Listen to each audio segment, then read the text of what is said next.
सबसे पहला जो सूक्त जिसका पाठ हमने किया वाचस्पति सूक्त है।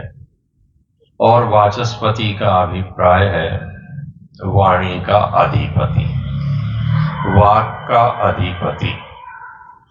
वाक का अधिपति, वाणी का अधिपति परमेश्वर है। और उससे वाणी के संदर्भ में मांगते हुए कहा गया है कि वाचस्पतिर्नियच्छतु। जो वाचस्पति हैं, वाक के अधिपति परमेश्वर हैं, वह हमें प्रदान करें। क्या प्रदान करें? मय्ये वास्तु मयि श्रुतम। हम जो कुछ सुने वह हमारा हो जाए।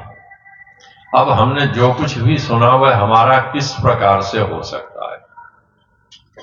जो हमने सुन लिया हो उसे भली प्रकार से समझ लें और समझ करके उसके अनुसार आचरण करने लगे, उसके अनुसार हम व्यवहार कर रहे हो। तो जो हमने सुना था वो हमारा हो गया, क्योंकि वह हमारे व्यवहार में अवतरित हो गया। और यदि सुना हुआ हमारे व्यवहार में नहीं आता, हमारे आचरण में नहीं है सुना हुआ, तो उस सुनने का कोई लाभ नहीं है, वह हमारा नहीं है। तो हमारा हो, अर्थात हम जो कुछ भी सुन रहे हैं उसके अनुसार हम आचरण करें। और उसी में कहा कि कैसे करें? संश्रुतेन गमे मही मां श्रुतेन विराधिसी। जो कुछ भी हम सुने उसके साथ हम कैसे हों? वो सुना हुआ और हम दोनों भिन्न भिन्न दिखाई न दें, अर्थात हमारी कथनी और करनी में भेद न हो। हम जो कह रहे हो हमारे आचरण में हो, हमारे व्यवहार में। मां श्रुतेन विराधिसी, हम उस सुने हुए के विपरीत आचरण न करें। लोक में देखते ये हैं कि हम कहते हैं कि इसके सिद्धांत बढ़िया, उसके सिद्धांत बहुत खराब। जिसके सिद्धांत बहुत बढ़िया हैं तो फिर सारे संसार में उसी का प्रसार होना चाहिए जो बढ़िया है, किंतु उसका तो प्रसार नहीं हो रहा। और जिसके सिद्धांत कहते हैं बड़े खराब हैं, उनका सर्वाधिक प्रसार हो रहा है। किस लिए? बढ़िया और घटिया की कसौटी मेरे साथ क्या घटेगा तब पता लगेगा, दूसरे के साथ घटेगा उसको पता लगेगा। जो व्यक्ति जैसा कह रहा है उसके अनुसार आचरण कर रहा है तो सामने वाले को लगता है कि ये बहुत ठीक है, और इसलिए एक बार उससे प्रभावित होता है। आपने बहुत सारे नवयुवकों को देखा होगा, नवयुवतियों को देखा होगा कि वो अपने उन साथियों से बहुत जल्दी प्रभावित होते हैं जिन्हें लगता है कि ये जो कहते हैं वही करते हैं, वैसा ही आचरण करते हैं। तो हम भी कैसे हों? अपने सुने हुए के अनुसार, अपने शास्त्र के अनुसार, ईश्वरीय वचनों के अनुसार गमन करने वाले हों।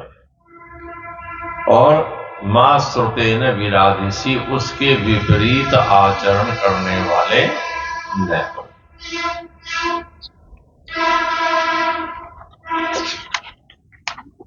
और बीच में एक आपह सूक्त था और उसमें कहा गया, अंतिम पद था उसका, अपो याचामी भेषजम, कि मैं मांगता हूं, याचना करता हूं, चाहता हूं। क्या चाहता हूं मैं?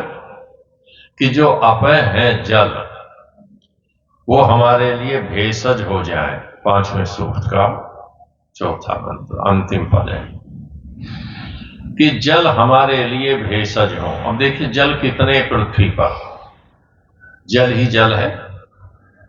जो पृथ्वी का भाग जिस पर हम सब या दूसरे प्राणी निवास कर रहे हैं वो तो बहुत थोड़ा सा है, अधिकांश भाग तो जल का है।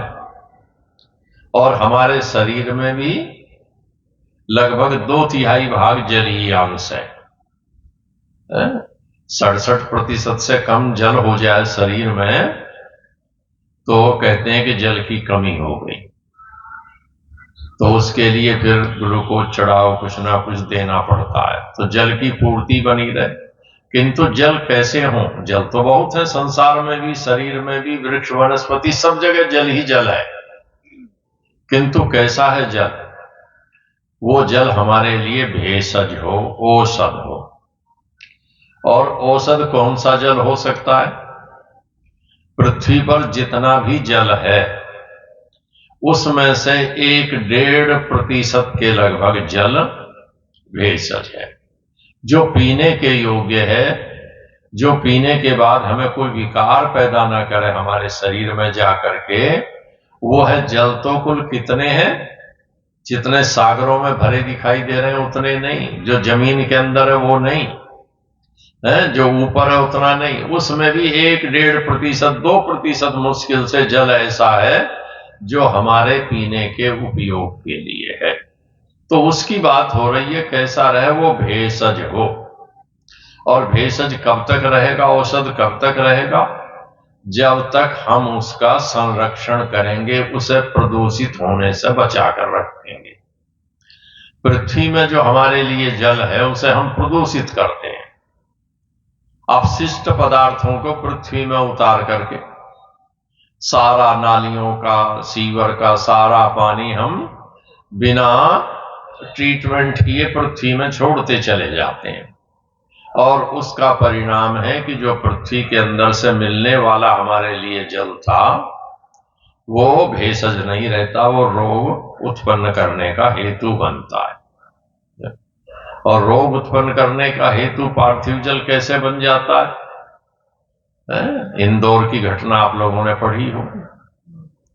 कुछ कॉलोनी में जल कैसा गया कि सीवर का जो जल था वो नीचे जाकर के सारा वैसे ही अपशिष्ट के साथ मिलता रहा, और जिन्होंने उस जल का पान किया जो वही सप्लाई में आ गया। हर नगर निगम में नगर पालिका की हालत क्या है कि पीने वाले जो पाइप हैं, पानी वाले पाइप, वो गंदी नालियों के साथ साथ निकल रहे हैं। पाइप टूट जाता है, सप्लाई बंद हुई तो नाली का पानी पाइप में भर गया, और सप्लाई जब पीछे से आई प्रेशर से वो आपके पास पहुंच गया। तो वो जल कैसा रहा? वो भेषज नहीं रहा। भेषज तो वह है जो हमें स्वस्थता दे, आरोग्य प्रदान करें। तो हम चाहते हैं कि जल कैसे हो, तो वेद का आदेश है हम उस जल का संरक्षण करें, प्रदूषित होने से बचाएं।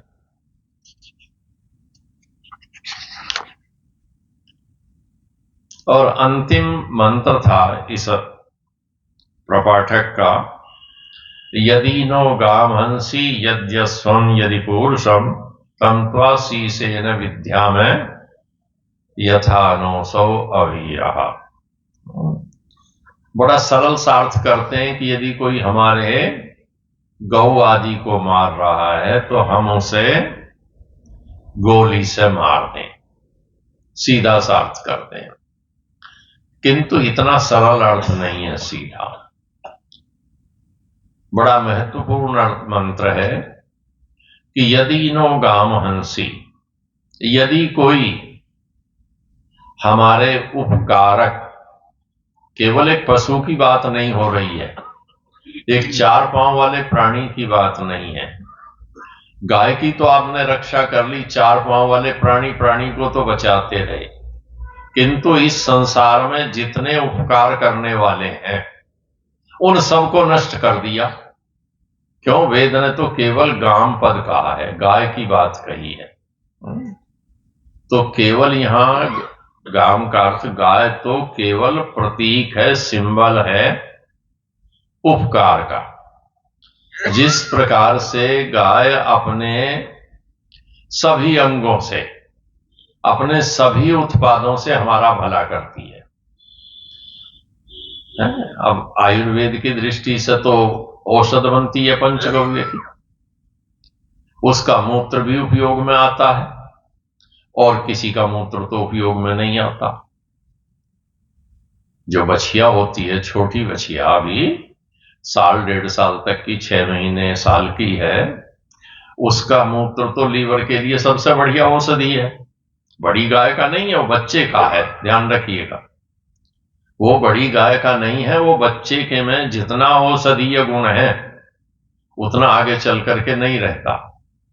और उसको छान छून करके कपड़े से और लीवर की मजबूती के लिए देते हैं तो पी लिया और दूसरी चीजें समाप्त होती हैं, किंतु और किसी का नहीं है। तो यहां बताने का अभिप्राय है कि वो सर्वोपकारक है, सबका उपकार करती है और अपने सब उत्पादों से उपकार करती है।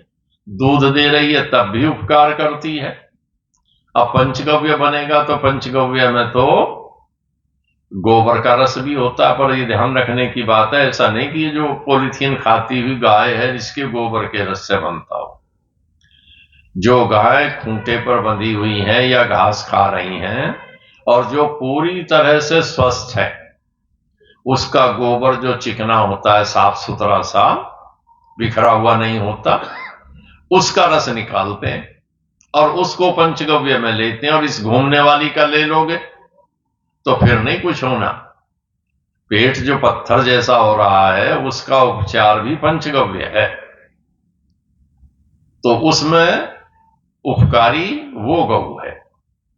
तो इस तरह से जो उपकारक पदार्थ हैं संसार के, उनके नष्ट करने वालों को मारने की बात कही गई है, केवल गाय पशु की बात नहीं है। उपकार करने वाली जितनी चीजें संसार में हैं सबकी रक्षा करनी, और सबकी रक्षा होगी तो उनसे उपकार होते रहेंगे। और ये अधिकार किसको है? देखिए, वेद व्यवस्था करता है, दंड देने का अधिकार आपको नहीं है, दंड देने का अधिकार राजा को है। आपको अधिकार है कि आप ऐसे शासक चुने, ऐसे राजा चुने जो आपके हित में काम करने वाले हों, प्रजा के हित में काम करने वाले हों। तो कहा यदि नौगाम हंसी यद्यस्वम यदि पुरुषम। देखिए, गाय को कहा, उसके साथ दूसरा शब्द प्रयोग कर दिया अश्वम। अश्व बल का प्रतीक है, शक्ति का प्रतीक है। आज भी संसार में शक्ति को नापने का पैमाना हॉर्स पावर है, अश्व की शक्ति है। अर्थात जो उपकार को और बल प्रदाता को और विवेक देने वालों को नष्ट करने वाले, तो सबके जो उपकारक हैं इस शब्द में सब आ गए। उनकी रक्षा करने वालों की हम रक्षा करें। पाठ कर प्रारंभ। ओम विश्वानि देव सवितर्दो